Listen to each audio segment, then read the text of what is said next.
అదే RTV app వార్తల్ని క్షణాల్లో చదివే అవకాశం ఉంటుంది. ఒక న్యూస్ పేపర్, ఒక టెలివిజన్ ఛానల్ మీ చేతుల్లో ఎప్పుడూ ఉంటాయి.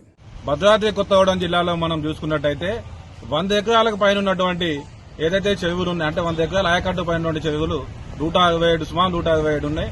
అదే రకంగా 100 ఎకరాలకి తక్కువ ఉన్నాయి 2110 చెరువులు ఉన్నాయని చెప్పి ప్రభుత్వ అధికారులు చెప్తున్న పరిస్థితి.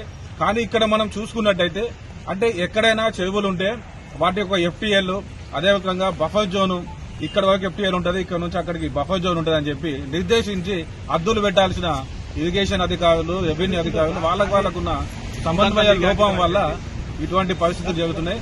ఇక్కడ మనం చూసుకున్నట్టయితే చింతల చెరువు అనేది ఇది 100 సంవత్సరాల పైన ఉన్నటువంటి చరిత్ర కలిగిన యొక్క చెరువు. 16 ఎకరాలు ఉండాల్సిన చెరువు ఇప్పుడు 10 ఎకరాలు కూడా లేనటువంటి దౌర్భాగ్యకరమైన పరిస్థితుల్లో ఇక్కడ మనం ఉన్నాం. అదే రకంగా మనం చూసుకుంటే ఏదైతే ఈ చెరువుకి ఇంతకుముందు గతంలో 15-20 అడుగులతోటి ఒక 3 తూములు ఉండేటివి.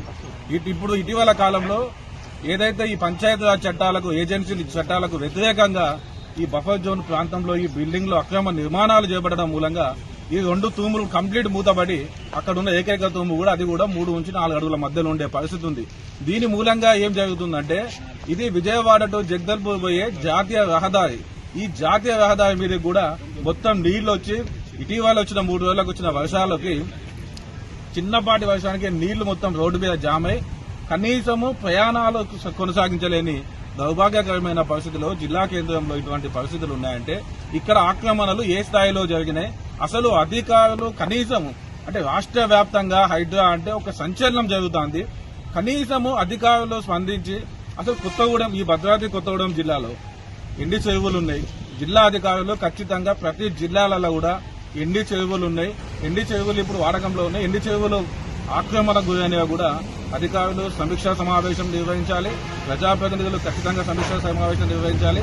ఎందుకంటే భవిష్యత్ తరాలకు మనము ఈ ప్రకృతి ప్రసరించే అందాలను కోల్పోయే అవకాశం ఉన్నది. గతంలో ఇక్కడ ఏదైతే మినీ ట్యాంక్ బండి అని చెప్పని కోట్ల రూపాయలు శాంక్షన్ చేసి పనులు ప్రారంభించి మళ్ళీ మధ్యలోనే వదిలిపెట్టిండు.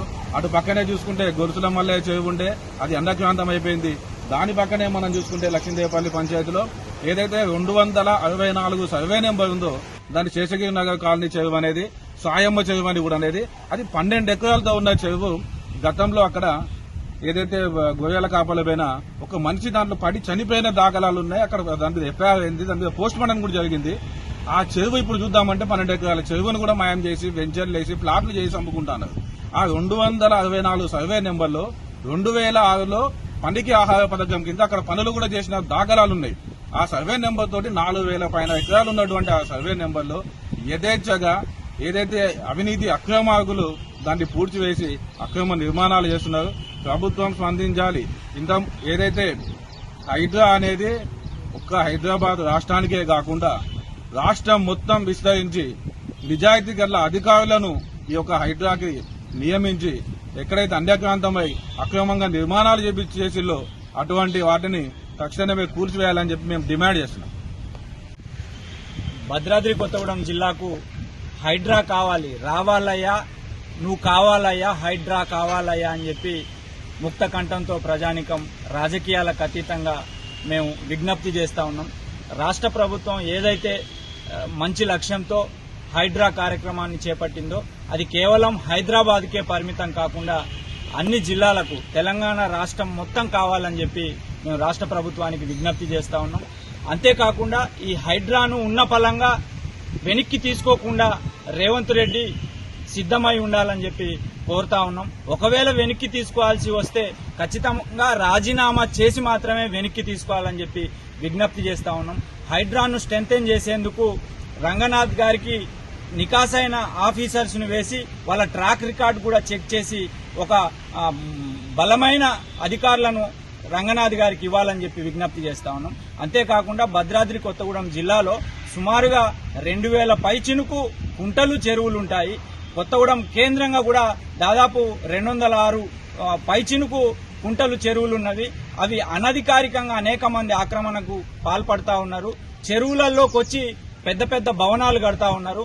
ఇవ్వాలంటే హైడ్రా వచ్చింది, రెవెన్యూ అధికారులు తర్వాత సంబంధించిన ఇరిగేషన్ సంబంధించిన అధికారులు కూడా ఏం చెప్తా ఉన్నారంటే ఇప్పుడు మేము వాళ్ళని డేటా అడిగితే ఇప్పుడు మేము పోయి పరిశీలన చేస్తాము, ఎన్ని ఎకరాల ఆక్రమణ జరిగిందో చూస్తాము, అధికారులకు తెలియజేస్తాము అని చెప్పి సన్నాయి నొక్కులు నొక్కుతా ఉన్నారు. మేమేమడుగుతా ఉన్నాం అంటే మీరు చేయాల్సిన పని అది, ఎన్ని చెరువులు ఉన్నాయి, ఎన్ని కుంటలు ఉన్నాయి, ఎంత ఆక్రమణ జరుగుతా ఉంది, ఆక్రమణ జరగకుండా ఏం చేయాలని చెప్పి ఆ సంబంధిత శాఖ అధికారులు చేయాల్సిన పనిని గాలికి వదిలేసి ముడుపులకు అలవాటు పడి ఇవాళ మాత్రమే ఉలికిపాటు చర్యలకు పాల్పడతా ఉన్నారు. చెరువులు, కుంటలు, శ్మశానాలు మరి ఆక్రమణ వల్ల ప్రకృతి విపత్తులు వచ్చినప్పుడు బొలోమని నీళ్లు వస్తా ఉంటే మా ఇండ్లకు నీళ్లు వస్తా ఉన్నాయి, మా ఇండ్లకు నీళ్లు వస్తా ఉన్నాయని చెప్పి ప్రజలు బాధపడతా ఉన్నారు. అంటే ఇట్లాంటి చెరువులు, కుంటలు భవిష్యత్ తరాలకు కాపాడాల్సిన అవసరం ఉంది, భవిష్యత్ తరాలకు ఇవ్వాల్సిన అవసరం ఉంది. ఇవి ఆక్రమణకు పాల్పడ్డ వారి ఎంతటి పెద్దవారైనా చాలా మంది చెప్తా ఉన్నారు, పేదవారు ఆక్రమణ చేస్తా ఉన్నారు.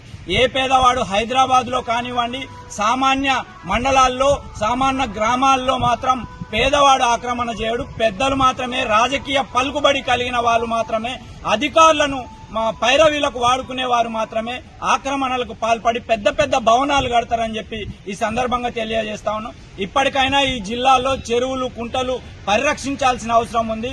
ఆ పరిరక్షించకపోతే హైడ్రాను తేవడానికి ఎంత పెద్ద పోరాటమైనా చేస్తాం, హైడ్రా నిలబడ్డానికి కూడా అంతే పోరాటం చేస్తామని సేవ్ కొత్తగూడెం సేవ్ మున్సిపాలిటీగా డిమాండ్ చేస్తా ఉన్నాం.